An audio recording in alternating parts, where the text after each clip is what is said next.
Je vais t'enfermer dans la chambre maintenant. Mon fils, ne fais pas ça, s'il te plaît. Mon fils m'a enfermé dans la chambre. Je lis simplement avec le code bancaire. 5 jours après. Mon fils m'a enfermé dans ma chambre et m'a dit « Je te libère seulement avec le code de la banque. Je veux les 2 millions d'euros maintenant. » Je suis restée silencieuse. Cela ne ressemblait pas à un braquage. C'était pire que ça. C'était mon propre fils. De l'autre côté de la porte, j'ai entendu le bruit du portable, la précipitation. Une femme, des secrets. Le code n'était pas le plus gros problème, parce que j'avais déjà un plan qui en 5 jours allait tout changer.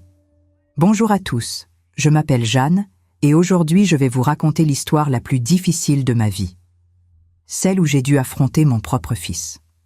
Avant de commencer, je vous invite à vous abonner à la chaîne, à laisser un like sur cette vidéo. Et surtout, dites-moi en commentaire d'où vous m'écoutez en ce moment. Votre soutien compte énormément pour moi. Merci du fond du cœur. Maintenant, commençons. La porte de ma chambre a claqué avec une violence que je n'avais jamais entendue dans cet appartement. Le bruit métallique de la clé qui tournait dans la vieille serrure a résonné comme un verdict. J'étais enfermée, chez moi, par mon propre fils. Je suis restée debout au centre de la pièce, les mains tremblantes, le cœur battant si fort que j'avais l'impression qu'il allait exploser dans ma poitrine. Mais je n'ai pas crié, je n'ai pas supplié. Je suis restée silencieuse. Dehors, à travers la fenêtre, je voyais Lyon s'étendre sous un ciel gris d'hiver. Les toits mouillés, les rues animées du quartier Croix-Rousse, la vie qui continuait normalement. Personne ne savait ce qui se passait ici, au 5e étage de cet immeuble ancien. Personne ne pouvait imaginer qu'une femme de 69 ans venait d'être enfermée par son propre enfant. De l'autre côté de la porte, la voix d'Olivier a explosé. « Le code, maman, maintenant! Je veux les 2 millions. Je ne vais pas attendre plus longtemps. » Sa voix était froide, dure, méconnaissable. Ce n'était plus mon fils. C'était un étranger. Un homme que je ne connaissais plus. Je ne lui ai pas répondu. Je me suis assise lentement sur le bord de mon lit, les jambes flageolantes. Mes mains se sont posées sur mes genoux. J'ai respiré profondément, essayant de calmer la panique qui montait en moi. « Tu m'entends ? Je ne vais pas te donner à manger, ni tes médicaments pour la tension. Rien, jusqu'à ce que tu me donnes ce maudit code, » a-t-il hurlé encore, frappant du poing contre la porte. Le bois a tremblé. J'ai fermé les yeux. J'ai pensé à toutes ces années où je l'avais élevé seul après la mort de son père, toutes ces nuits blanches quand il était malade, tous ces sacrifices pour qu'il ait une bonne éducation, une vie décente. Je lui avais appris les valeurs, le respect, la compassion. Mais quelque part, tout s'était effondré. Olivier était devenu un homme obsédé par l'apparence, par l'argent, par le statut social. Il dépensait des fortunes dans des vêtements de luxe, des restaurants hors de prix, des soirées mondaines. Tout ça pour impressionner des gens qui ne comptaient pas vraiment. Et moi, sa mère, j'étais devenue un fardeau à ses yeux. Une vieille femme encombrante qui refusait de lui donner ce qu'il voulait. J'ai entendu des pas rapides dans le couloir, puis une voix féminine, douce mais calculatrice. « Elle va céder, Olivier. Elle cède toujours, les vieilles. 2 jours sans nourriture et elle va supplier. » C'était elle, Sandrine, la femme qu'il avait rencontrée il y a quelques mois. Je ne l'avais jamais vue en personne, mais je savais tout d'elle. Olivier lui avait raconté tous nos secrets de famille, y compris celui de mes 2 millions d'euros sur mon compte bancaire. De l'argent que j'avais économisé pendant toute ma vie, fruit de mon travail acharné comme professeur de littérature pendant 40 ans.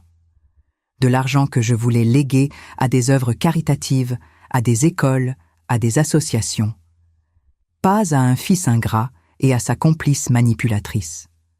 Sandrine avait créé ce plan diabolique. Elle lui avait mis dans la tête qu'il avait droit à cet argent, qu'il méritait de vivre la grande vie, qu'il fallait m'enfermer jusqu'à ce que je cède. Et ensuite, ils partiraient ensemble en Italie, loin de tout, avec ma fortune. Olivier était tombé dans le piège. Il croyait qu'elle l'aimait. Il ne voyait pas qu'elle ne voulait que l'argent. Il était aveuglé. Et moi, j'étais la victime de leur cupidité. Mais il ne savait pas une chose. Il ne savait pas que j'avais anticipé tout ça. Depuis plusieurs semaines, j'avais remarqué les changements chez Olivier.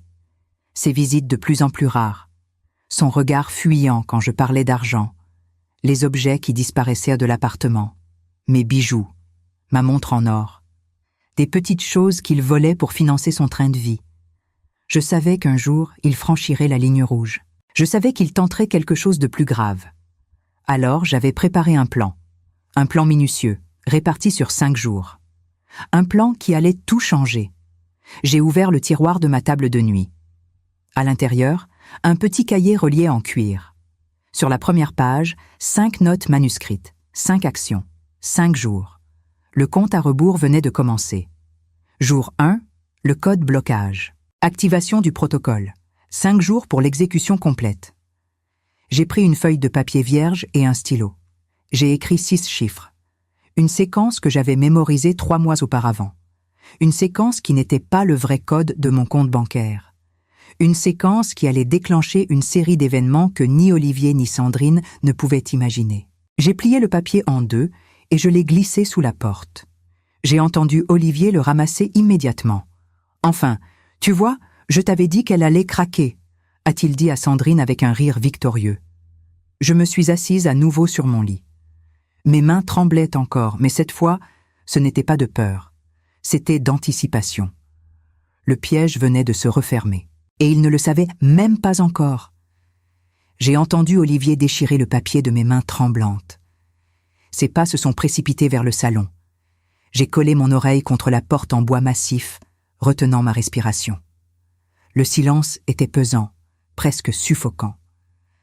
Puis j'ai entendu le bip familier de son téléphone portable. Il était en train d'ouvrir l'application bancaire. Mon cœur battait si fort que j'avais peur qu'il l'entende à travers la porte. Sandrine a murmuré quelque chose que je n'ai pas compris. Puis le silence s'est installé pendant quelques secondes interminables. Et soudain, un cri. « Quoi ?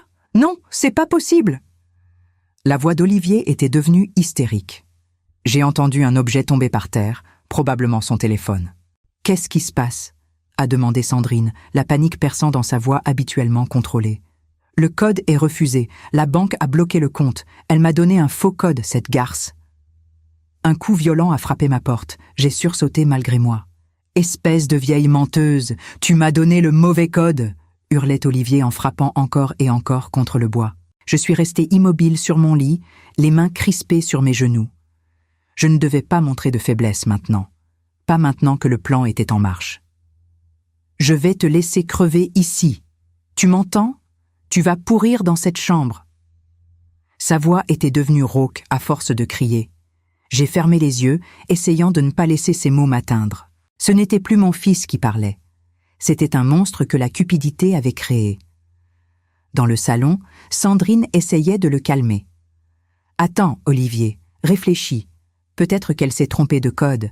Les vieilles personnes ont parfois des problèmes de mémoire. » Sa voix était devenue doucereuse, manipulatrice. « Laisse-lui une nuit. Demain, elle sera plus coopérative.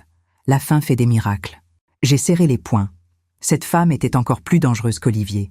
Elle savait exactement comment le manipuler, comment attiser sa colère tout en gardant un semblant de contrôle. Olivier a respiré bruyamment. « D'accord, d'accord. On attend demain.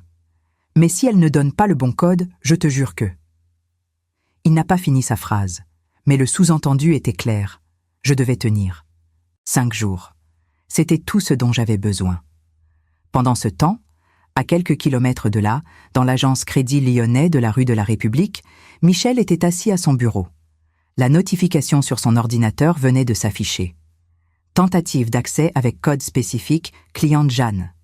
Il a froncé les sourcils et a cliqué sur l'alerte. Son visage s'est immédiatement assombri. Ce code. Il s'en souvenait parfaitement. C'était le code dont nous avions parlé ensemble 3 mois auparavant, lors d'un rendez-vous confidentiel que j'avais demandé. Michel était mon gérant depuis plus de 15 ans. Il me connaissait bien. Il savait que je n'étais pas une femme impulsive ou paranoïaque. Alors quand je lui avais demandé de mettre en place ce protocole de sécurité particulier, il avait accepté sans poser trop de questions. Je me souvenais de cette conversation comme si c'était hier. J'étais entré dans son bureau, les mains moites, le cœur lourd. « Michel, j'ai besoin de vous demander quelque chose d'inhabituel. » Il m'avait regardé avec attention, sentant l'importance du moment. Je veux créer un code d'urgence. Un code qui, s'il est utilisé, signifie que je suis en danger, mais je ne veux pas que la police soit appelée immédiatement. Il avait écarquillé les yeux. « Madame Jeanne, si vous êtes en danger, nous devons. » J'avais levé la main pour l'interrompre. « S'il vous plaît, écoutez-moi. Si ce code est utilisé, cela signifie que je suis en situation de danger extrême, mais que j'ai un plan. Un plan qui nécessite exactement 5 jours pour se mettre en place. Je vous demande de me faire confiance. Le 5e jour, à 8 heures du matin précisément, vous devrez appeler la police et faire une dénonciation formelle. Ni avant, ni après. C'est crucial. » Michel m'avait regardé longuement, cherchant à comprendre. « Vous êtes sûr de ce que vous faites ?» m'avait-il demandé doucement. « Absolument sûr. Et je vous en prie, Michel, ne me décevez pas. Ma vie pourrait en dépendre. » Il avait hoché la tête gravement. « Je vous fais confiance, Madame Jeanne. Je ferai exactement ce que vous me demandez. » Nous avions ensuite créé ce code ensemble. 6 chiffres qui n'ouvriraient jamais mon compte, mais qui déclencherait une alerte silencieuse dans le système bancaire. Une alerte que seul Michel verrait. Et maintenant, assis devant son écran, Michel regardait cette alerte clignoter. Il a sorti son agenda et a noté la date du jour. Puis il a compté 5 jours sur le calendrier et a entouré la date en rouge.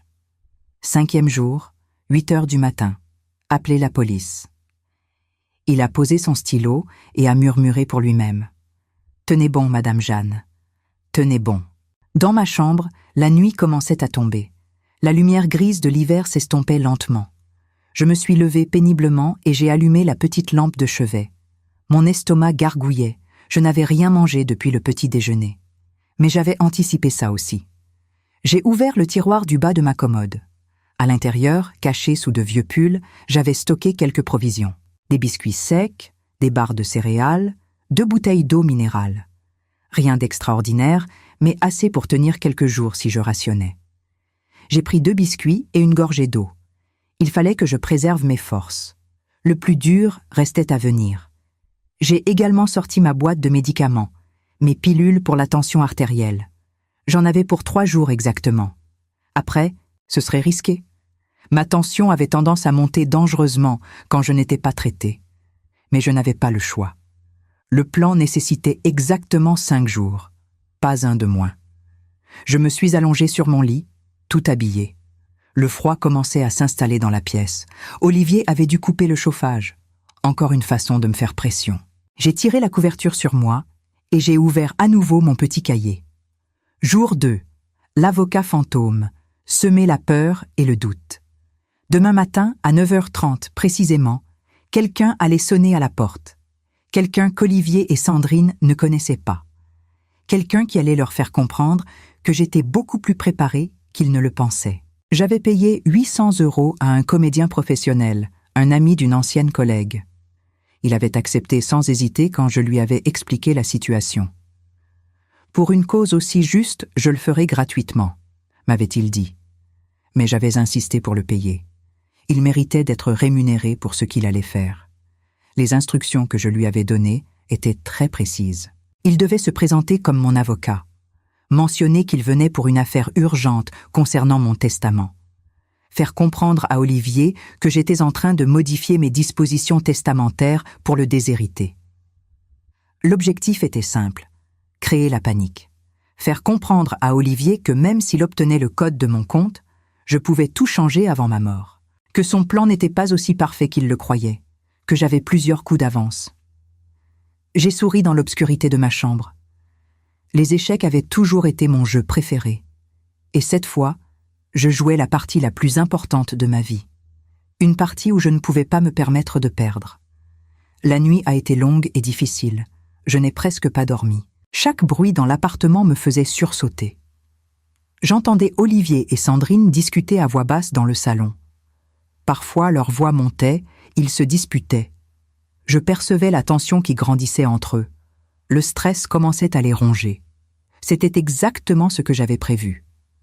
À l'aube, j'ai pris mes médicaments avec un peu d'eau. Il m'en restait pour 2 jours seulement. Mon corps commençait déjà à ressentir la fatigue, le manque de nourriture décente, l'enfermement. Mes articulations me faisaient mal. Ma tête tournait légèrement quand je me levais trop vite. Mais je devais tenir, pour moi, pour ma dignité, pour montrer à mon fils que sa mère n'était pas une vieille femme faible et sans défense. Vers 9 heures du matin, j'ai entendu des bruits dans la cuisine. Olivier préparait du café. L'odeur est venue jusqu'à ma chambre, me donnant encore plus faim. J'ai mangé un biscuit sec en buvant un peu d'eau. Ce n'était pas grand-chose, mais je devais rationner mes provisions. Je me suis assise près de la fenêtre, regardant la ville s'éveiller. Les gens marchaient dans les rues, libres, insouciants. Personne ne pouvait imaginer qu'à quelques mètres d'eux, une femme était prisonnière de son propre fils. J'ai regardé ma montre. 9h25. Dans 5 minutes, tout allait basculer. Mon cœur s'est mis à battre plus fort. J'ai fermé les yeux et j'ai prié pour que le comédien soit ponctuel, pour qu'il joue bien son rôle. À 9h30 exactement, la sonnette de l'appartement a retenti. Un son strident qui a brisé le silence matinal. J'ai entendu Olivier sursauter dans le salon. « Qui c'est à cette heure ?» a-t-il murmuré à Sandrine avec méfiance. La sonnette a retenti à nouveau, plus insistante cette fois. Olivier a marché lentement vers la porte. Je l'entendais hésiter. Il a regardé par l'œilleton. Puis j'ai entendu le déclic de la serrure. « Oui ?» a-t-il dit d'une voix sèche en entr'ouvrant la porte. « Bonjour monsieur, je suis maître Dubois, avocat de madame Jeanne. J'ai rendez-vous avec elle ce matin à 9h30 pour une affaire urgente. » La voix du comédien était parfaite, grave, posée, professionnelle. Exactement comme je le lui avais demandé. J'ai collé mon oreille contre la porte de ma chambre pour mieux entendre. « Un rendez-vous ? C'est impossible. Ma mère ne m'a rien dit, » a répondu Olivier, la suspicion perçant dans sa voix. C'est pourtant ce qu'elle m'a indiqué dans son message il y a une semaine. Elle souhaitait discuter de modifications importantes concernant son testament. Le mot « testament » a fait l'effet d'une bombe. J'ai entendu Olivier inspirer brusquement. Son testament ? Quel testament ? Sa voix tremblait légèrement maintenant. Le testament dans lequel elle distribue ses biens après son décès. Elle souhaite procéder à des changements majeurs dans la répartition de ses avoirs. Retirer certains héritiers et privilégier des institutions éducatives et caritatives. C'est une décision importante qu'elle veut officialiser rapidement. Le silence qui a suivi était assourdissant. Je pouvais imaginer le visage d'Olivier, blanc comme un linge, les yeux écarquillés. « Retirer des héritiers ? Vous voulez dire « me retirer ?» a-t-il bégayé. « Je ne peux pas discuter des détails avec vous, monsieur. C'est confidentiel entre madame Jeanne et moi. Puis-je la voir maintenant ?» L'avocat jouait son rôle à la perfection. Elle est malade. Elle ne peut recevoir personne aujourd'hui, a répondu Olivier précipitamment. C'est très étrange. Elle m'a confirmé ce rendez-vous il y a quelques jours et ne m'a fait part d'aucune maladie. C'est urgent, monsieur. Si elle ne peut me recevoir aujourd'hui, je reviendrai demain avec les documents officiels pour signature. Mais je dois vous informer que les délais sont serrés. Tenez, voici ma carte. J'ai entendu le froissement d'un papier. La porte s'est refermée brutalement. Pendant quelques secondes, il n'y a eu que le silence. Puis la voix de Sandrine a explosé. « Le testament ? Elle est en train de changer son testament ? Tu vas te retrouver sans rien. » Olivier respirait fort, comme un animal blessé. « C'est impossible. Elle est enfermée depuis hier soir. Comment elle a pu contacter un avocat ?» Sa voix montait dans les aigus, la panique l'envahissant complètement. « Espèce d'idiot! Elle a tout préparé avant! Elle savait que tu allais faire ça! Elle nous a piégés !» hurlait Sandrine. Un objet a volé à travers la pièce et s'est écrasé contre un mur. Probablement une tasse ou une assiette. « Calme-toi! Laisse-moi réfléchir !» criait Olivier. Mais Sandrine ne se calmait pas. « Réfléchir à quoi ? Si elle signe ces papiers, tu n'auras plus un centime. Tout notre plan tombe à l'eau. On doit la faire parler maintenant. On doit avoir ce code et partir avant qu'elle change tout. » Les pas se sont rapprochés de ma porte. Mon cœur s'est serré. Olivier a frappé violemment contre le bois. « Maman, qu'est-ce que tu as fait ? C'était qui cet homme ?» J'ai gardé le silence, assise sur mon lit, les mains jointes, essayant de contrôler ma respiration. « Réponds-moi, tu essaies de me déshériter ? Après tout ce que j'ai fait pour toi ?» Il frappait encore et encore. Sandrine a ri amèrement. « Tout ce que tu as fait pour elle, tu veux dire la voler, l'enfermer, la laisser crever de faim? Tu es vraiment pathétique. » Olivier. Je ne sais pas pourquoi, mais à ce moment-là, j'ai senti une tristesse immense m'envahir. Entendre mon fils parler comme ça, entendre cette femme le manipuler avec tant de facilité, c'était déchirant. Mais je ne pouvais pas me permettre de craquer. Pas maintenant. J'ai ouvert mon cahier et j'ai écrit d'une main tremblante. Jour 2. Avocat fantôme accompli. Panique installée. La pression psychologique fonctionne. J'ai refermé le cahier et je l'ai rangé dans le tiroir. Demain serait encore plus difficile. Demain, la lettre anonyme arriverait. Et avec elle, une nouvelle couche de terreur pour Olivier et Sandrine. Les heures ont passé lentement. Olivier et Sandrine ont continué à se disputer toute la journée. Leurs voix montaient et descendaient comme des vagues. Parfois, j'entendais Sandrine pleurer, puis crier à nouveau. Olivier essayait de la calmer, mais elle l'accusait d'avoir tout gâché, de ne pas avoir été assez prudent, de ne pas avoir prévu que je pourrais avoir un plan. Elle n'est qu'une vieille femme. Comment elle a pu prévoir tout ça? Répétait-il sans cesse, comme s'il essayait de se convaincre lui-même. Mais au fond, je savais qu'il commençait à comprendre. Il commençait à réaliser que sa mère n'était pas aussi faible qu'il le croyait, que j'avais toujours été plus intelligente que lui, que je l'avais élevé, protégé, éduqué pendant toutes ces années, et que je connaissais ses faiblesses mieux que quiconque. Eh bien, chers auditeurs, je vais m'arrêter ici quelques instants. Si vous aimez cette histoire, n'oubliez pas de vous abonner à la chaîne et de laisser un like. Votre soutien m'aide énormément à continuer. Merci à vous. Le soir est tombé à nouveau. Ma deuxième nuit d'enfermement commençait. J'ai mangé une barre de céréales et bu un peu d'eau. Mon estomac criait famine, mais je devais tenir. J'ai pris mon dernier comprimé pour la tension. À partir de demain, je n'aurai plus de traitement. C'était risqué, mais j'avais calculé que je pouvais tenir 3 jours sans médicaments avant que ce ne devienne vraiment dangereux. J'avais toujours eu une santé relativement bonne pour mon âge. Je devais faire confiance à mon corps. Je me suis allongée sur le lit, épuisée mais incapable de dormir. Dans le salon, tout était devenu silencieux.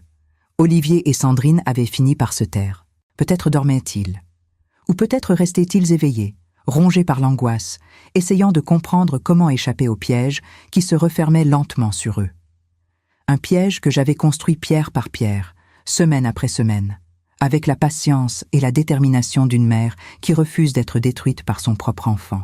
Le 3e jour s'est levé avec une lumière grise et froide. Mon corps commençait vraiment à ressentir les effets de l'enfermement. Je n'avais plus de médicaments pour la tension. Ma tête me faisait mal. Des vertiges me prenaient quand je me levais trop rapidement. Mes jambes tremblaient légèrement. La faim me tenaillait le ventre en permanence.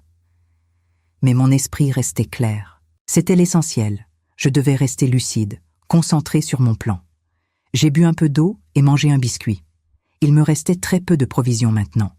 Peut-être de quoi tenir encore 2 jours si j'économisais au maximum. Je me suis approché de la fenêtre et j'ai regardé dehors. Le ciel était couvert. Une pluie fine commençait à tomber sur Lyon. Les passants ouvraient leurs parapluies et pressaient le pas. La vie continuait normalement pour eux. Pendant ce temps, moi, j'étais prisonnière dans ma propre maison. Dans le salon, j'ai entendu Olivier se réveiller. Il toussait. Sa voix était enrouée quand il a parlé à Sandrine. « On ne peut pas continuer comme ça. Il faut qu'on trouve une solution. L'avocat va revenir aujourd'hui. » Sandrine a grogné. Elle avait l'air épuisée, elle aussi. « Qu'est-ce que tu proposes? Qu'on la supplie? Qu'on la libère et qu'on abandonne tout ?» Sa voix était chargée de sarcasme et de frustration. « Je ne sais pas, mais si elle change son testament, tout ça n'aura servi à rien. » Olivier marchait de long en large. Je pouvais entendre ses pas nerveux sur le parquet du salon. Elle nous manipule. Elle a tout calculé. Comment j'ai pu être aussi stupide? Il semblait parler plus à lui-même qu'à Sandrine. Pour la première fois depuis le début de cette épreuve, j'ai perçu quelque chose dans sa voix qui ressemblait à du regret.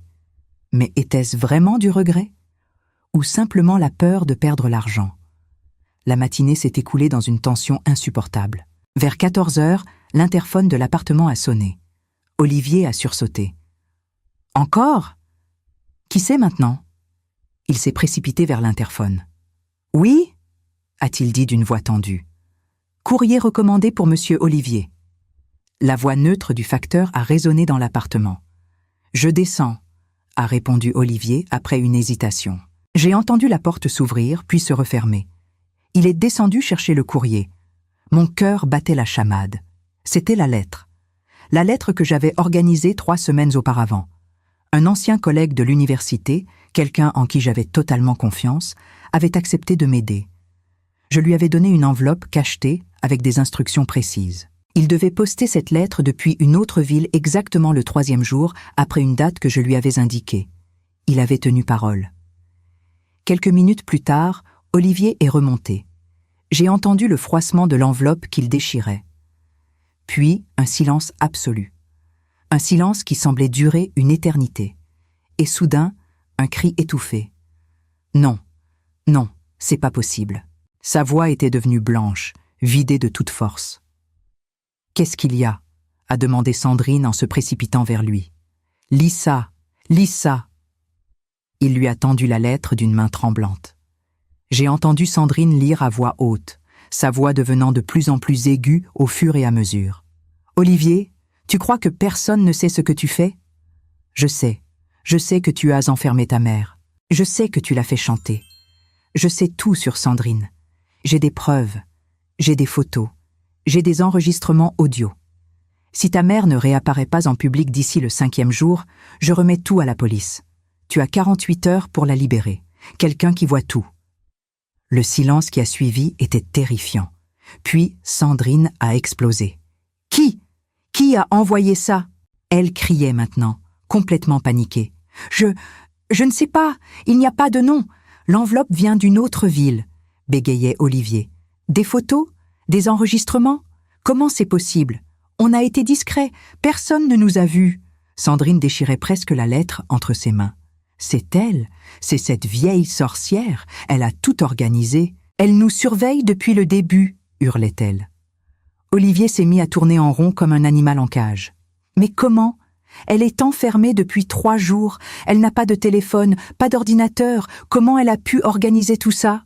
Sa voix montait dans l'hystérie. « Parce qu'elle l'a fait avant, crétin, avant que tu l'enfermes. Des objets ont volé à travers la pièce. J'ai entendu du verre se briser contre un mur. Sandrine était en train de perdre complètement son sang-froid. On est foutus, on est complètement foutus.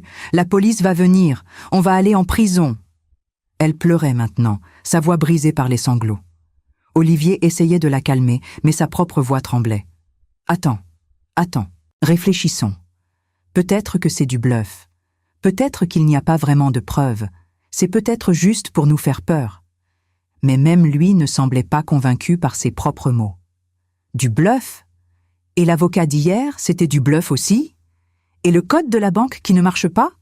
Tu ne vois pas qu'elle nous a eus ? Elle a prévu chaque étape. La voix de Sandrine était devenue aiguë, presque hystérique. Dans ma chambre, j'ai fermé les yeux. Mon plan fonctionnait parfaitement. La pression psychologique était en train de les détruire de l'intérieur. Ils commençaient à se retourner l'un contre l'autre. C'était exactement ce que j'avais prévu. Diviser pour mieux régner. J'ai ouvert mon cahier avec des mains tremblantes et j'ai noté. Jour 3. Lettre anonyme reçue. Panique maximale atteinte. Il se déchire. Mais en écrivant ces mots, j'ai senti une douleur dans ma poitrine. Pas une douleur physique, mais quelque chose de plus profond. Une tristesse immense. Comment en étais-je arrivé là ? Comment mon propre fils, cet enfant que j'avais porté, que j'avais élevé avec tant d'amour, était-il devenu cet homme capable de m'enfermer et de me laisser souffrir pour de l'argent ? Où avais-je échoué dans son éducation ? Les heures ont passé. Olivier et Sandrine ont continué à se disputer. Leur voix était devenue rauque à force de crier. Vers le soir, un calme étrange s'est installé. Un calme qui me rendait encore plus nerveuse que leurs cris. Qu'est-ce qu'ils préparaient ? Allait-il abandonner ? Allait-il au contraire devenir plus dangereux ? J'ai collé mon oreille contre la porte, essayant de capter le moindre son.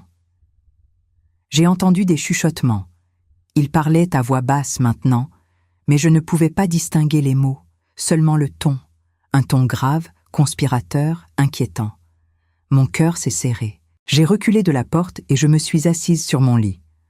Ma tension artérielle devait être très élevée maintenant. Je le sentais. Mon visage était chaud. Mes tempes battaient. J'avais des vertiges constants. Mais je devais tenir encore 2 jours. Seulement 2 jours. La nuit est tombée à nouveau. Ma 3e nuit d'enfermement. J'ai mangé ma dernière barre de céréales. Il ne me restait plus qu'une bouteille d'eau et quelques biscuits. Pour demain et après-demain. Je devais faire très attention.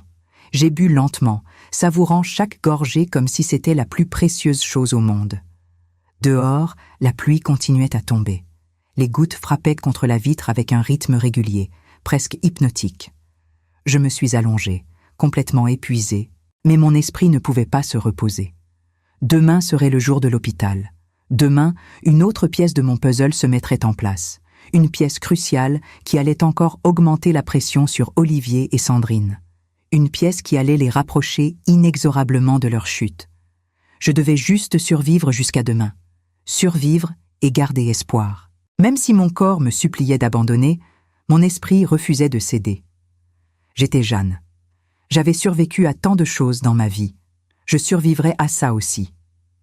Le 4e jour a commencé dans un brouillard de douleur et d'épuisement. Je me suis réveillée avec une migraine terrible. Ma bouche était sèche comme du papier. Mes lèvres étaient gercées. Quand j'ai essayé de me lever, mes jambes ont failli céder sous moi. Je me suis accrochée au bord de la commode pour ne pas tomber. Mon cœur battait de façon irrégulière dans ma poitrine. Je savais que ma tension était dangereusement élevée. Sans mes médicaments depuis 2 jours maintenant, mon corps commençait à montrer des signes inquiétants. Mais je ne pouvais pas abandonner. Plus maintenant. Plus après être allé si loin. J'ai bu quelques gorgées d'eau en fermant les yeux, essayant de calmer les tremblements qui parcouraient tout mon corps. J'ai mangé un biscuit, mâchant lentement, forçant mon estomac à accepter cette nourriture insuffisante. Dans le salon, tout était étrangement silencieux. Je n'entendais ni Olivier ni Sandrine. Peut-être dormait-il encore. Ou peut-être avait-il passé la nuit éveillé, rongé par l'angoisse de la lettre anonyme. Je me suis approchée de la fenêtre. Le ciel était toujours gris. Une nouvelle journée d'hiver à Lyon. J'ai regardé ma montre. 11h15. Dans quelques minutes, tout allait basculer à nouveau. L'hôpital allait appeler. C'était la 4e étape de mon plan. Une étape que j'avais mise en place 3 semaines auparavant lors d'un appel téléphonique minutieusement préparé. J'avais contacté le service de cardiologie de l'hôpital Édouard Herriot. J'avais expliqué que je souhaitais prendre un rendez-vous urgent pour un ajustement de mon traitement contre l'hypertension. La secrétaire m'avait proposé plusieurs dates. J'avais choisi celle-ci avec précision, le 4e jour. Mais ce n'était pas tout. J'avais également demandé quelque chose de très spécifique. J'avais expliqué à la secrétaire que j'avais des problèmes de mémoire récemment et que j'avais peur d'oublier mon rendez-vous. Pouvait-elle m'appeler la veille ou le jour même pour me le rappeler ? Elle avait accepté gentiment. J'avais même insisté pour qu'elle appelle sur le téléphone fixe de l'appartement, car je n'avais pas de portable. Tous ces petits détails que j'avais organisés méthodiquement. Tous ces mensonges nécessaires pour construire mon filet de sécurité. Et maintenant, ce filet allait se resserrer encore un peu plus autour d'Olivier et Sandrine. À 11h20 exactement, le téléphone fixe du salon a sonné. Son tri strident a traversé le silence de l'appartement. J'ai entendu Olivier grogner. Puis des pas précipités, il a décroché. « Allô ?» Sa voix était pâteuse, ensommeillée. « Bonjour, ici le service de cardiologie de l'hôpital Édouard Herriot. Nous essayons de joindre Madame Jeanne. Elle a un rendez-vous aujourd'hui à 14h pour un ajustement urgent de son traitement cardiovasculaire. » La voix féminine de la secrétaire était claire, professionnelle. J'ai collé mon oreille contre la porte de ma chambre, retenant ma respiration. Il y a eu un silence. Puis Olivier a répondu d'une voix hésitante. Elle ne peut pas venir aujourd'hui. Elle n'est pas bien. La secrétaire a immédiatement pris un ton plus sérieux. Monsieur, le dossier médical de Madame Jeanne indique qu'elle souffre d'hypertension sévère. Ce rendez-vous est classé comme urgent. Son médecin traitant a signalé que sans ajustement régulier de son traitement, elle risque un accident vasculaire cérébral ou un infarctus. C'est vraiment très important qu'elle soit vue aujourd'hui. Olivier a dégluti bruyamment. Je l'entendais respirer fort dans le combiné. Je comprends, mais vraiment, elle ne peut pas se déplacer. Sa voix tremblait maintenant. Dans ce cas, monsieur, nous pouvons envoyer une ambulance pour la transporter. C'est le protocole pour les patients à risque qui ne peuvent pas se déplacer seuls. Quelle est votre adresse exacte? La secrétaire ne lâchait pas prise. Mon cœur battait si fort que j'avais peur qu'Olivier ne l'entende à travers la porte. Non, non, ce n'est pas nécessaire. Je vais m'occuper d'elle. Je vais l'emmener moi-même, s'est empressé de dire Olivier, la panique perçant dans sa voix. Très bien, mais je dois vous informer que si Madame Jeanne ne se présente pas à ce rendez-vous, nous devrons, selon le protocole hospitalier, contacter le service d'assistance sociale aux personnes âgées pour une visite à domicile dans les 48 heures. C'est une procédure standard pour les patients à risque. Le silence qui a suivi était assourdissant. Puis Olivier a murmuré. « D'accord, j'ai compris. » Il a raccroché brutalement. Pendant quelques secondes, il n'y a eu aucun bruit. Puis, j'ai entendu Sandrine se réveiller. « C'était qui ?» a-t-elle demandé d'une voix ensommeillée. « L'hôpital, pour ma mère. Elle a un rendez-vous aujourd'hui, un rendez-vous urgent pour son cœur. » La voix d'Olivier était devenue toute petite, comme celle d'un enfant effrayé. « Et alors, qu'est-ce que tu leur as dit ?» Sandrine était maintenant complètement réveillée, l'alerte dans sa voix. « Que je m'occuperai d'elle. Mais ils ont dit que s'ils ne la voient pas, ils vont envoyer l'assistance sociale ici dans 2 jours. Ici, Sandrine, dans notre appartement. » Il criait presque maintenant. « Ils vont venir et ils vont la trouver enfermée. On va être arrêtés. » Sandrine a poussé un cri de rage. « Cette garce, elle a tout prévu. Même l'hôpital. Comment elle a fait ça ?» Elle frappait quelque chose, peut-être un coussin ou une table. Elle a dû prendre rendez-vous il y a des semaines. Avant tout ça, elle savait qu'on allait faire ça. Olivier marchait de long en large maintenant. Ses pas résonnaient dans tout l'appartement. Qu'est-ce qu'on fait? Sa voix était celle d'un homme au bord de la crise de nerfs. On ne peut pas la libérer maintenant. On n'a pas le code. On n'a rien. Sandrine respirait bruyamment, essayant visiblement de réfléchir malgré la panique. On pourrait dire qu'elle est partie quelque part, en voyage, chez de la famille. Mais même elle ne semblait pas convaincue par cette idée. Et l'avocat qui est venu? Et la lettre anonyme qui parle de photos et d'enregistrements? Tu crois vraiment qu'on peut s'en sortir avec un mensonge stupide? Olivier avait haussé le ton. Pour la première fois, il se retournait contre Sandrine. C'est toi qui as eu cette idée brillante. C'est toi qui m'as dit que ce serait facile, que les vieilles cèdent toujours. Regarde où on en est maintenant. Il l'accusait maintenant ouvertement. Sandrine a répliqué avec venin. Moi? C'est toi qui m'as parlé des 2 millions. C'est toi qui m'as dit que ta mère était une vieille femme sans défense. Tu ne m'as jamais dit qu'elle était aussi rusée. Il se déchirait maintenant complètement. Mon plan fonctionnait à merveille. La pression devenait insoutenable pour eux. Ils commençaient à se retourner l'un contre l'autre, se rejetant mutuellement la faute. Dans ma chambre, j'ai dû m'asseoir. Un vertige violent m'a prise. Des points noirs dansaient devant mes yeux. Ma respiration était courte, difficile.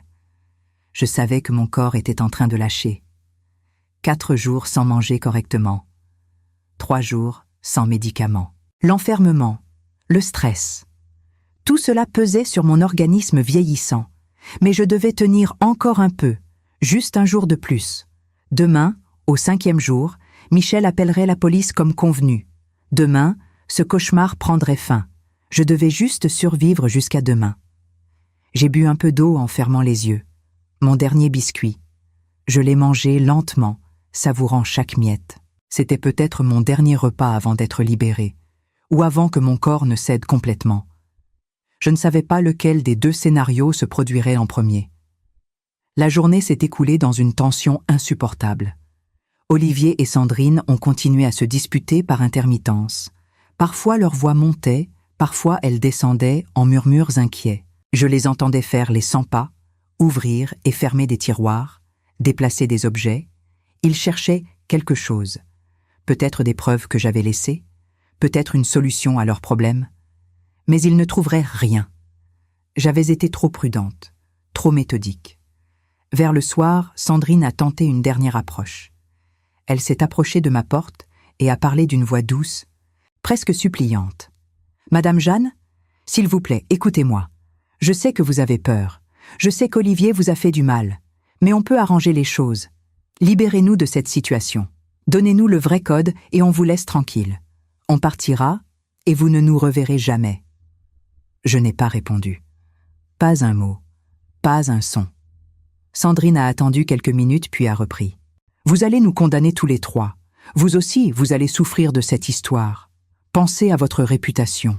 Pensez à ce que les gens vont dire. Une mère qui fait emprisonner son propre fils. » Elle essayait de me manipuler maintenant, jouant sur la culpabilité. Mais j'étais immunisée contre ces tactiques.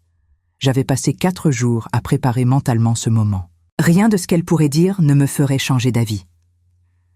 Après un long silence, elle a abandonné. J'ai entendu ses pas s'éloigner. Puis sa voix, froide et dure, s'adressant à Olivier. « Elle ne cédera pas. On est coincé. Demain, quand l'assistance sociale viendra, tout sera fini. » La résignation commençait à s'installer chez eux. C'était exactement ce que j'attendais. La phase finale approchait. Le 5e jour s'est levé dans une brume de douleur. Je ne sais même pas comment j'ai réussi à ouvrir les yeux. Tout mon corps me faisait mal. Mes articulations étaient raides. Ma tête tournait violemment. Mon cœur battait de façon anarchique dans ma poitrine, tantôt trop vite, tantôt avec des ratés inquiétants. Je me suis traînée jusqu'à la salle de bain attenante à ma chambre. Dans le miroir, j'ai vu une femme que je reconnaissais à peine. Le visage pâle, presque gris, les yeux cernés, enfoncés dans leurs orbites, les lèvres sèches et craquelées. J'avais vieilli de 10 ans en 5 jours. Mais mes yeux brillaient encore d'une détermination féroce. Aujourd'hui était le jour. Aujourd'hui, à 8 heures du matin précisément, Michel allait appeler la police. Aujourd'hui, mon calvaire allait prendre fin. Je devais juste tenir encore quelques heures. Quelques heures, et tout serait fini. J'ai bu les dernières gorgées d'eau de ma bouteille. Il ne me restait plus rien à manger. Plus une miette. Mon estomac criait famine, mais je n'avais plus rien à lui donner. Je me suis assise sur mon lit, épuisée par le simple effort de m'être levée. 7h45. Dans 15 minutes, Michel ferait l'appel. Dans 15 minutes, la police serait alertée. Combien de temps leur faudrait-il pour arriver? Une demi-heure? Une heure? Je devais tenir jusque-là. Mon corps tremblait. Des frissons me parcouraient, malgré la couverture dans laquelle je m'étais enroulée. J'avais froid. Si froid. Mais ce n'était pas seulement le froid de l'hiver. C'était le froid de l'épuisement total, celui qui vient quand le corps a brûlé toutes ses réserves et commence à puiser dans ses ressources les plus profondes pour simplement continuer à fonctionner. Dans le salon, j'ai entendu Olivier et Sandrine se réveiller. Leurs voix étaient éteintes, résignées. Ils avaient passé la nuit à discuter, à chercher des solutions qui n'existaient pas. Je les avais entendus jusqu'aux premières heures du matin. Maintenant, dans leur silence lourd, je sentais qu'ils avaient compris. Ils avaient perdu. Le piège s'était refermé sur eux et il n'y avait plus d'échappatoire. « Qu'est-ce qu'on fait maintenant ?» a demandé Sandrine d'une voix morte. Olivier n'a pas répondu immédiatement. Puis, j'ai entendu sa voix, brisée, vidée de toute énergie. « Je ne sais pas, je ne sais plus. » C'était la première fois que je l'entendais admettre sa défaite. La première fois qu'il reconnaissait implicitement que son plan avait échoué, que j'avais gagné. On pourrait partir maintenant. Prendre ce qu'on a et partir avant que quelqu'un arrive, a suggéré Sandrine sans conviction. Partir où? Avec quoi? On n'a pas d'argent, on n'a rien obtenu, et avec cette lettre anonyme, quelqu'un nous surveille, on ne fera pas 10 kilomètres avant d'être retrouvés. Olivier parlait comme un automate. Il avait raison. Ils étaient piégés de toutes parts. Chaque issue était bloquée. Chaque plan de secours, inexistant. Je les avais enfermés dans une cage invisible, une cage faite de peur, de culpabilité et de conséquences inévitables. C'est de ta faute. Tout ça, c'est de ta faute, a murmuré Sandrine. Mais il n'y avait plus de colère dans sa voix, juste de l'amertume, Non, c'est de la sienne, ma mère. Elle nous a piégés depuis le début. On n'a jamais eu une chance. Olivier ne cherchait même plus à se défendre. 8 heures. Mon cœur a fait un bond dans ma poitrine. À cet instant précis, dans son bureau de la banque, Michel devait décrocher son téléphone. Il devait composer le numéro de la police. Il devait prononcer les mots que nous avions préparés ensemble. Je souhaite signaler un cas urgent de séquestration et d'abus sur personnes âgées vulnérables. J'ai des raisons de croire que Madame Jeanne est retenue contre son gré par son fils depuis 5 jours. J'ai des preuves. J'ai un enregistrement d'une tentative d'accès bancaire frauduleux avec un code d'urgence qu'elle avait créé spécifiquement pour ce genre de situation. Michel était en train de faire exactement cela. J'en étais certaine. Il était un homme de parole, un homme d'honneur. Il ne m'abandonnerait pas. Pas après m'avoir promis de m'aider. Pas après avoir vu la détermination dans mes yeux lorsque nous avions mis ce plan en place. Les minutes s'écoulaient avec une lenteur insoutenable. 8h10, 8h15. Qu'est-ce qui se passait? Pourquoi la police n'était-elle pas encore là? Peut-être avait-il besoin de vérifier les informations? Peut-être devait-il obtenir un mandat? Ou peut-être était-il déjà en route, leur sirène silencieuse pour ne pas alerter les suspects? J'ai essayé de me lever pour regarder par la fenêtre, mais mes jambes ont refusé de me porter. Je suis retombée sur le lit, le souffle court. Mon cœur faisait des bonds irréguliers. Ma vision se troublait par moments. Était-ce mon corps qui lâchait? Avais-je trop attendu? Avais-je poussé mon organisme au-delà de ses limites? Non. Je devais tenir. Encore un peu. Juste, encore un peu. J'ai fermé les yeux et j'ai respiré profondément, essayant de calmer les battements désordonnés de mon cœur.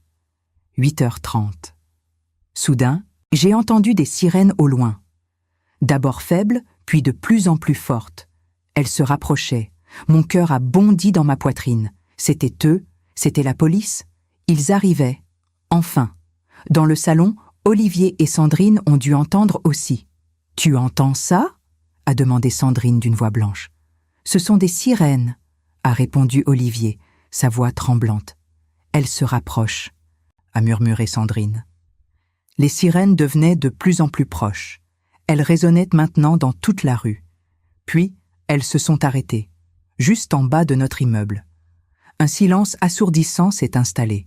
Puis des bruits de portes de voitures qui claquent, des voix autoritaires, des ordres donnés rapidement, des pas lourds dans l'escalier de l'immeuble. Ils montaient. Ils montaient vers notre appartement. Olivier a murmuré quelque chose d'incompréhensible. Sandrine a laissé échapper un sanglot. « C'est fini, répétait-elle encore et encore comme une litanie. Les pas se sont arrêtés devant notre porte, puis des coups violents. « Police nationale! Ouvrez la porte !» La voix était forte, autoritaire, ne laissant aucune place à la discussion. Olivier n'a pas bougé. Il était probablement pétrifié.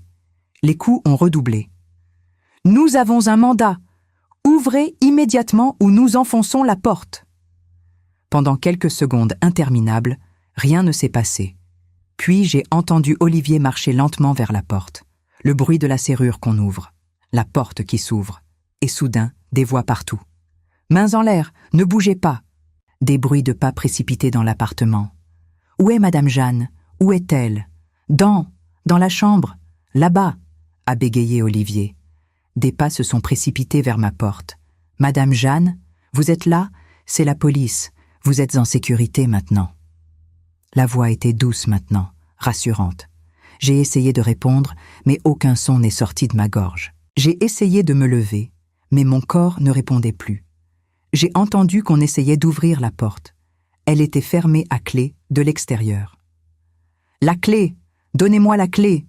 a ordonné un policier. Des bruits métalliques, la clé dans la serrure. La porte s'est ouverte enfin. Enfin. Après 5 jours.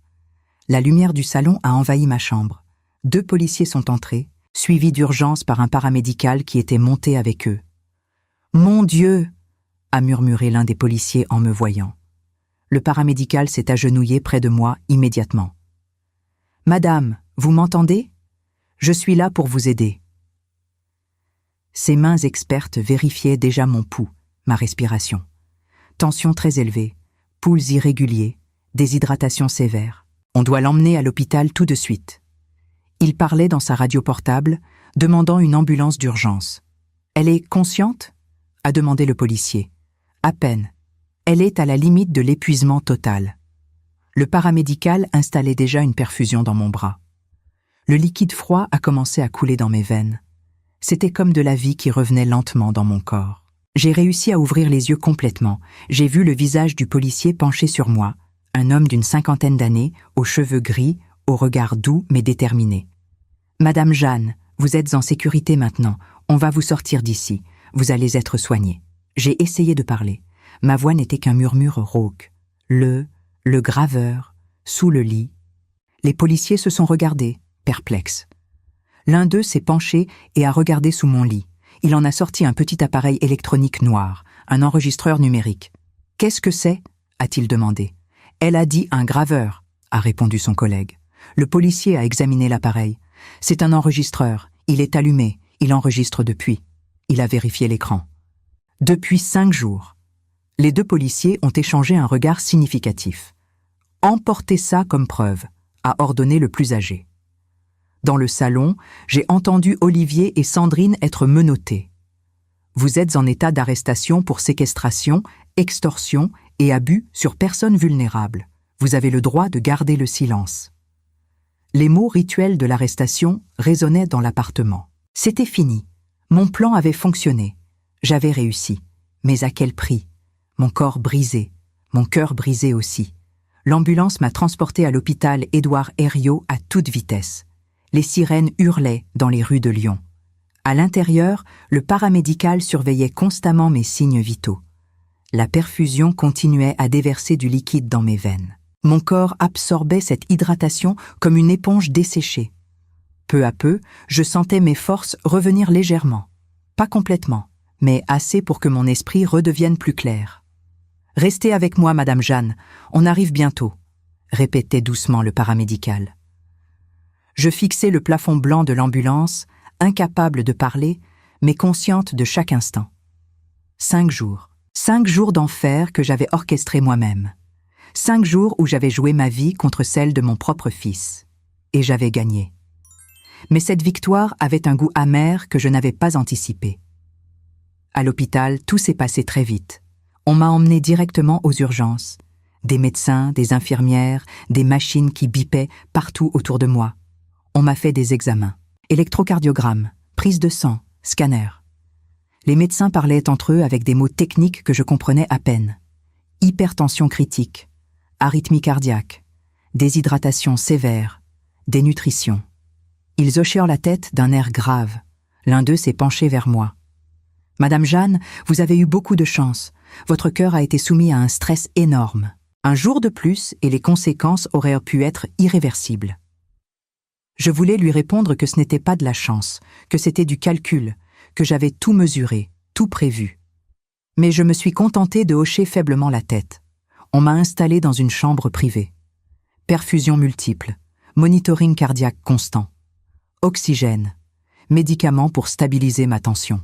Pendant les premières heures, j'ai dérivé entre sommeil et éveil, mon corps épuisé réclamant enfin le repos qu'il méritait. Quand je me suis réveillée complètement, il faisait nuit. Une infirmière était à mon chevet, vérifiant mes constantes. « Ah, vous êtes réveillée ? Comment vous sentez-vous » m'a-t-elle demandé avec un sourire chaleureux. « Fatiguée » ai-je murmuré. Ma voix était toujours faible, mais au moins elle était audible maintenant. « C'est normal. Votre corps a besoin de temps pour récupérer. Vous avez des visiteurs qui attendent depuis des heures. La police. Ils veulent prendre votre déposition, mais je leur ai dit qu'ils devaient attendre que vous soyez plus stable. »« Non, » ai-je répondu en faisant un effort pour parler plus fort. « Je veux leur parler, maintenant, s'il vous plaît. » L'infirmière a hésité. « Vous êtes sûr ? Vous devriez vous reposer. »« S'il vous plaît, » ai-je insisté. Elle a soupiré puis a hoché la tête. « D'accord, mais seulement quelques minutes, pas plus. » Elle est sortie, et quelques instants plus tard, 2 inspecteurs sont entrés dans ma chambre. Un homme et une femme, tous 2 en civil. L'homme était celui que j'avais vu dans mon appartement ce matin. L'inspecteur aux cheveux gris. La femme était plus jeune, la quarantaine, le regard vif et intelligent. Madame Jeanne, je suis l'inspecteur Moreau, et voici ma collègue, l'inspecteur Rousseau. Nous enquêtons sur ce qui vous est arrivé. Si vous vous sentez capable, nous aimerions entendre votre version des faits. Je me suis redressé légèrement dans mon lit, grimaçant de douleur. Je vais vous raconter tout, mais d'abord, dites-moi, mon fils et cette femme, où sont-ils? L'inspecteur Moreau s'est assis sur une chaise près de mon lit. Ils sont en garde à vue au commissariat central. Ils ont été arrêtés pour séquestration, tentative d'extorsion et abus sur personnes vulnérables. Les charges sont très graves. Ils risquent plusieurs années de prison. J'ai fermé les yeux un instant. Plusieurs années de prison. Mon fils. Mon propre fils. Une partie de moi ressentait une douleur déchirante à cette pensée. Mais une autre partie, celle qui avait survécu à ces 5 jours d'enfer, savait que c'était la seule issue possible, la seule justice.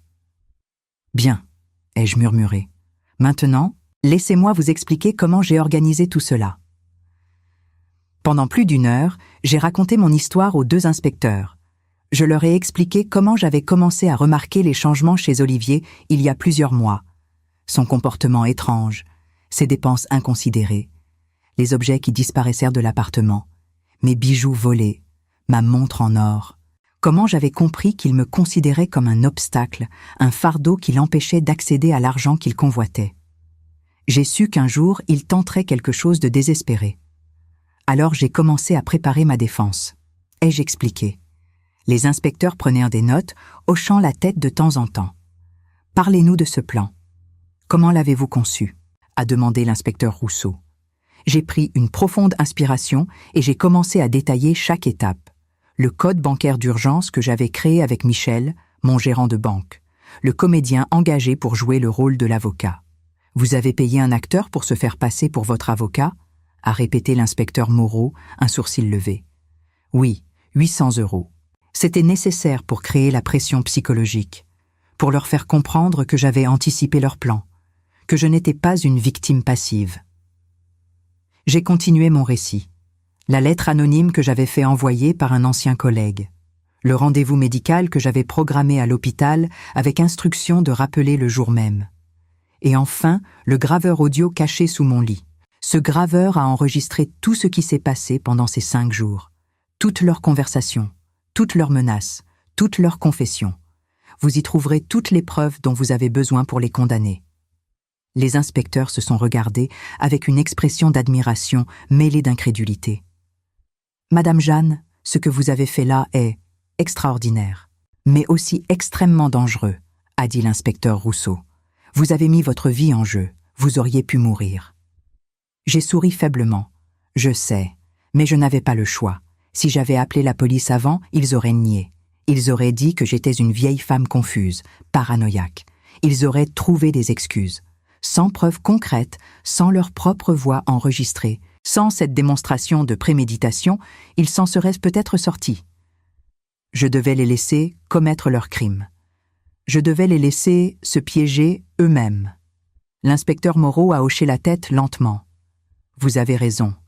Avec toutes ces preuves, ils ne pourront pas nier. Leur culpabilité est indéniable, mais le prix que vous avez payé. Le prix était nécessaire. Ai-je coupé doucement? Ma santé, ma sécurité, tout cela valait la peine pour ne pas laisser mon fils devenir un criminel impuni, pour ne pas laisser cette femme le manipuler sans conséquence, pour montrer qu'une vieille femme peut encore se défendre, même contre sa propre famille. Il y a eu un silence respectueux dans la chambre, puis l'inspecteur Rousseau a refermé son carnet. Nous avons tout ce qu'il nous faut pour le moment. Reposez-vous, Madame Jeanne. Nous reviendrons demain pour finaliser votre déposition officielle. Et sachez que vous êtes probablement la femme la plus courageuse que j'ai rencontrée dans ma carrière. Elle m'a serré doucement la main avant de partir. L'inspecteur Moreau l'a suivi, mais s'est retourné avant de franchir la porte. « Votre fils demande à vous voir. Il dit qu'il veut s'excuser. Voulez-vous le recevoir ?» Mon cœur s'est serré dans ma poitrine. Olivier voulait me voir, voulait s'excuser. Était-ce sincère ou était-ce une dernière tentative de manipulation? J'ai regardé l'inspecteur dans les yeux. Pas maintenant, peut-être plus tard, mais pas maintenant. Il a hoché la tête avec compréhension. Je comprends. Je lui transmettrai votre réponse. Quand les inspecteurs sont partis, je me suis retrouvée seule dans ma chambre d'hôpital. Les machines continuaient à biper régulièrement autour de moi. La perfusion continuait à goutte. Par la fenêtre, je voyais les lumières de Lyon scintiller dans la nuit. Cette ville que j'aimais tant, cette vie que j'avais failli perdre. J'ai fermé les yeux et une larme a coulé lentement sur ma joue.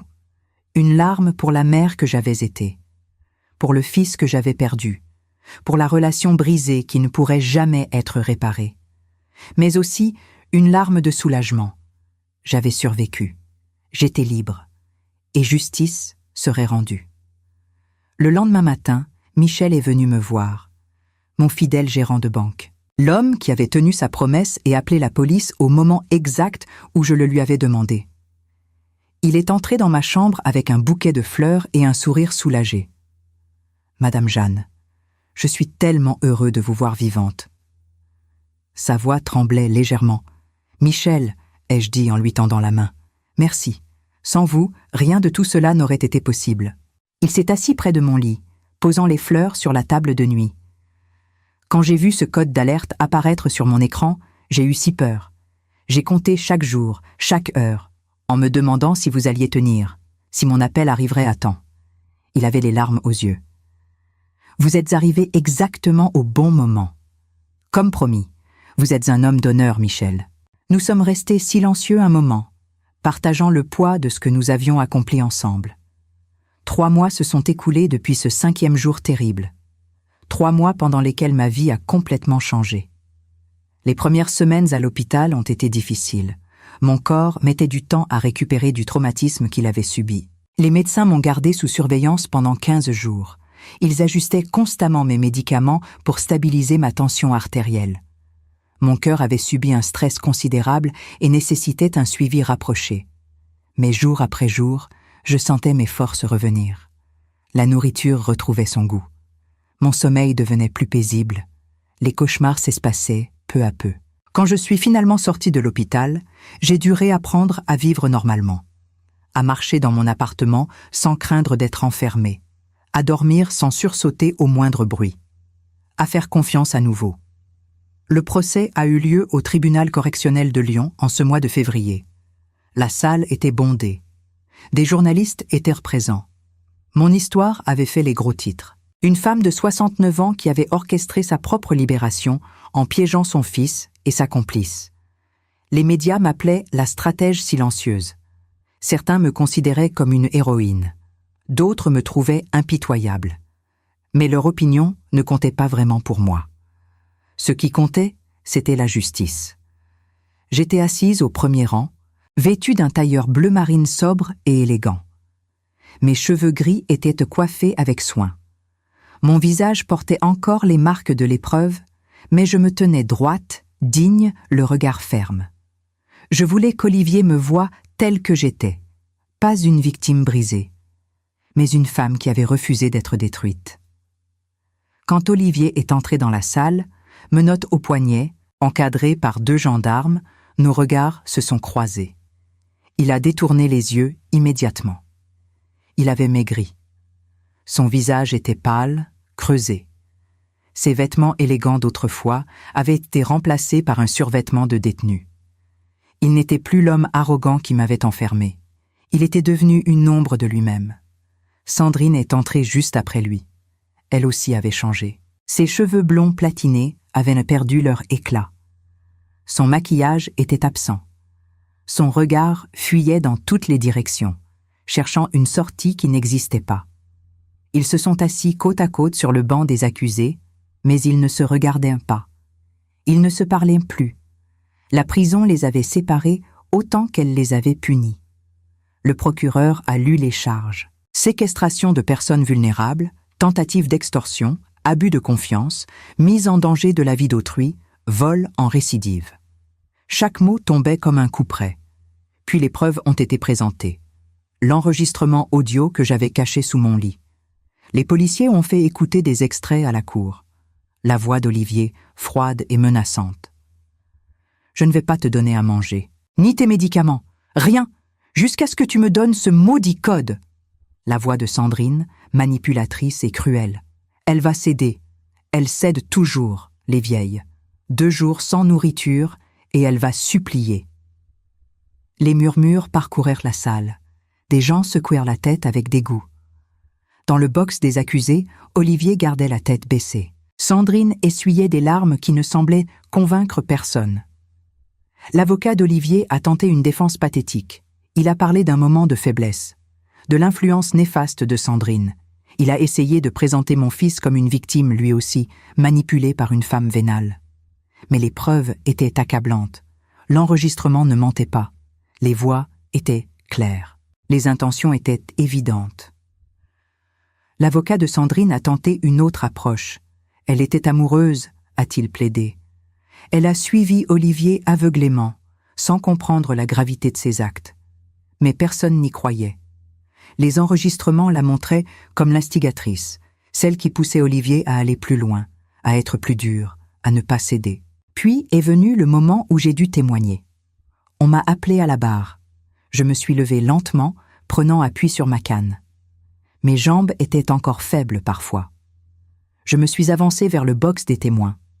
Le juge, un homme d'une 60aine d'années, aux traits sévères mais justes, m'a regardé avec respect. « Madame Jeanne, pouvez-vous nous raconter avec vos propres mots ce qui s'est passé ?» J'ai pris une profonde inspiration. « Monsieur le juge, membre du tribunal, je vais vous dire la vérité. Mon fils, Olivier, que j'ai élevé seul après la mort de son père, est devenu, au fil des années, un homme que je ne reconnaissais plus. Un homme obsédé par l'argent, par les apparences, par un statut social qui ne reposait sur rien de solide. Il me volait régulièrement. Mes bijoux, mes objets de valeur, je le savais. Je fermais les yeux parce que c'était mon fils, parce que j'espérais qu'il changerait. Mais il n'a pas changé. Il a empiré. Ma voix était calme, posée, mais chaque mot portait le poids de la douleur. Quand il a rencontré cette femme, Sandrine, j'ai vu le danger immédiatement. Elle attisait ses pires instincts.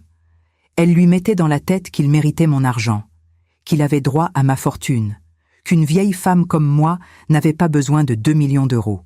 J'ai compris qu'ils allaient tenter quelque chose. Alors j'ai préparé ma défense, pas pour les piéger par plaisir, mais pour survivre, pour les forcer à se confronter à leurs propres actes, pour obtenir des preuves indéniables de leur culpabilité. Je me suis tournée vers Olivier. Il gardait toujours la tête baissée. J'ai orchestré ce plan parce que je savais que si je n'avais pas de preuves concrètes, vous auriez pu nier. Vous auriez pu dire que j'étais confuse, que je divaguais. Mais avec vos propres voix enregistrées pendant 5 jours, avec vos menaces, vos aveux, il n'y avait plus de place pour le mensonge. Le juge a hoché la tête. « Madame Jeanne, vous avez mis votre vie en danger. Vous auriez pu mourir. » J'ai souri tristement. « Je sais, monsieur le juge, mais parfois, pour sauver sa dignité, pour obtenir justice, on doit accepter de prendre des risques. Et je préférais mourir en me battant plutôt que de vivre en victime impuissante. » Un silence respectueux a envahi la salle. Même les journalistes avaient cessé de griffonner sur leur carnet. Tout le monde écoutait. « Monsieur le juge, je ne demande pas la clémence pour mon fils. Je demande la justice. Il a commis des actes graves. Il doit en assumer les conséquences. C'est la seule façon pour lui d'avoir une chance de devenir un jour un homme meilleur. » Ma voix s'est brisée légèrement sur ces derniers mots, mais je me suis reprise. Je ne voulais pas pleurer devant cette assemblée. Quand je suis retournée à ma place, j'ai senti tous les regards posés sur moi. Certains admiratifs, d'autres compatissants. Le procureur a pris la parole pour ses réquisitions. « Mesdames et messieurs de la Cour, nous sommes face à un cas d'une gravité exceptionnelle. Un fils qui séquestre sa propre mère, qui la prive de nourriture et de médicaments vitaux, qui la menace, qui tente de lui extorquer 2 millions d'euros, et une complice qui encourage ses actes, qui les amplifie, qui manipule. Ces 2 personnes représentent un danger pour la société. Ils ont démontré une absence totale d'empathie, de conscience morale, de respect pour la vie humaine. Je requiers contre Olivier 10 ans de prison ferme, contre Sandrine 8 ans de prison ferme. Ces peines sont nécessaires pour sanctionner la gravité des faits et pour protéger d'autres victimes potentielles. Les avocats de la défense ont plaidé pour la clémence. Ils ont évoqué le parcours difficile d'Olivier. Son père décédé jeune, les difficultés financières. Mais leurs arguments sonnaient creux face à l'horreur des enregistrements. Face à l'image de cette vieille femme enfermée pendant 5 jours, souffrant de faim et de soif, son cœur menaçant de lâcher à tout moment. Le juge s'est retiré pour délibérer avec ses assesseurs. 1 heure s'est écoulée. 1 heure pendant laquelle j'ai attendu, le cœur serré, les mains jointes sur mes genoux. Puis, ils sont revenus. Le juge a pris place et a regardé Olivier et Sandrine. « Veuillez vous lever. » Ils se sont levés, tremblants. Le juge a commencé à lire le verdict. Après avoir examiné l'ensemble des preuves et entendu les témoignages, la Cour déclare Olivier coupable de tous les chefs d'accusation. Il est condamné à 10 ans de prison ferme. Olivier a vacillé. Un gendarme l'a retenu par le bras. Sandrine est également déclarée coupable de complicité de séquestration et de tentative d'extorsion. Elle est condamnée à 8 ans de prison ferme. Sandrine s'est effondrée en sanglots, mais personne dans la salle ne semblait ému par ses larmes. Le juge a continué. De plus, Olivier est déchu de tous ses droits successoraux concernant les biens de sa mère. Il ne pourra prétendre à aucun héritage. Cette décision est irrévocable. J'ai fermé les yeux. C'était fini. Justice avait été rendue. Olivier a tourné la tête vers moi une dernière fois avant d'être emmené. Nos regards se sont croisés. J'ai vu dans ses yeux quelque chose que je n'avais pas vu depuis longtemps. Du regret, de la honte, peut-être même de la compréhension. Mais il était trop tard, beaucoup trop tard. Après le procès, je suis sorti du tribunal par une porte latérale pour éviter les journalistes. Mais ils m'ont retrouvé. Les micros, les caméras, les questions fusèrent de toutes parts. « Madame Jeanne, comment vous sentez-vous après ce verdict ? Êtes-vous satisfaite de la condamnation de votre fils ? Allez-vous lui pardonner un jour ?» Je me suis arrêtée un instant. J'ai regardé ces visages avides d'émotions, de déclarations sensationnelles, et j'ai dit simplement « Je ne ressens ni satisfaction, ni vengeance. Je ressens du soulagement. Justice a été faite. Maintenant, je veux retrouver la paix. Je veux reconstruire ma vie. Et j'espère qu'un jour, mon fils comprendra vraiment ce qu'il a fait, qu'il utilisera ses années de prison pour devenir un homme meilleur. C'est tout ce que j'ai à dire. » Je suis montée dans la voiture qui m'attendait et je suis partie, laissant derrière moi le tumulte du procès. Aujourd'hui, je vis seule dans mon appartement de Croix-Rousse. Michel, mon gérant de banque, est devenu un ami précieux. Il passe me voir régulièrement. Nous prenons le thé ensemble et parlons de tout sauf du passé. J'ai repris mes activités. Je donne des cours de littérature bénévolement à la bibliothèque municipale. Je fréquente un club de lecture. Je vais au cinéma. Je me promène le long du Rhône. La vie continue. Différemment. Mais elle continue. Parfois, la nuit, je repense à ces 5 jours enfermés dans ma chambre. Je repense à la peur, à la douleur, à l'incertitude. Et je me demande si j'ai bien fait, si j'aurais dû simplement appeler la police dès le premier jour. Mais au fond de moi, je sais que non. Je sais que mon plan était nécessaire, qu'il fallait ces preuves irréfutables, qu'il fallait qu'Olivier se confronte à ses propres actes sans échappatoire possible. Il m'a écrit plusieurs lettres depuis la prison, des lettres dans lesquelles il s'excuse, dans lesquelles il dit avoir compris son erreur, dans lesquelles il me supplie de lui pardonner. Je les lis toutes, mais je ne réponds pas. Pas encore. Peut-être un jour, quand la blessure sera moins vive, quand je serai prête à affronter à nouveau cette relation brisée. Ou peut-être jamais. Je ne sais pas. Le pardon n'est pas quelque chose qu'on peut forcer. Il vient quand il est prêt, ou il ne vient pas. Et c'est acceptable aussi. Ce que j'ai appris de cette épreuve, c'est que même à 69 ans, même affaiblie par l'âge et la maladie, une femme peut se battre, peut refuser d'être une victime, peut utiliser son intelligence, sa détermination et son courage pour survivre. Je ne suis pas une héroïne. Je suis simplement une mère qui a refusé de laisser son fils la détruire. Hier, je suis allée visiter la tombe de mon mari. Je ne vais pas souvent au cimetière, c'est trop douloureux. Mais j'avais besoin de lui parler, de lui raconter tout ce qui s'était passé. Je me suis agenouillée devant sa pierre tombale et j'ai murmuré. Notre fils a failli me détruire, mais je ne l'ai pas laissé faire. J'ai survécu, pour toi, pour moi, pour montrer que l'amour ne signifie pas l'acceptation de l'inacceptable, que parfois, aimer quelqu'un, c'est aussi savoir dire non, savoir poser des limites, savoir se protéger. Le vent soufflait doucement entre les tombes, les feuilles mortes dansaient sur les allées, et j'ai senti, pour la première fois depuis des mois, une vraie paix descendre sur moi. Une paix qui venait de la certitude d'avoir fait ce qui devait être fait, d'avoir survécu à l'impossible, d'avoir transformé ma faiblesse apparente en force. En rentrant chez moi ce soir-là, j'ai ouvert mon petit cahier de cuir, celui dans lequel j'avais noté mon plan jour après jour. Je l'ai relu une dernière fois. Jour 1, la Sénat blocage. Jour 2, l'avocat fantôme. Jour 3, la lettre anonyme. Jour 4, l'hôpital. Jour 5, la libération.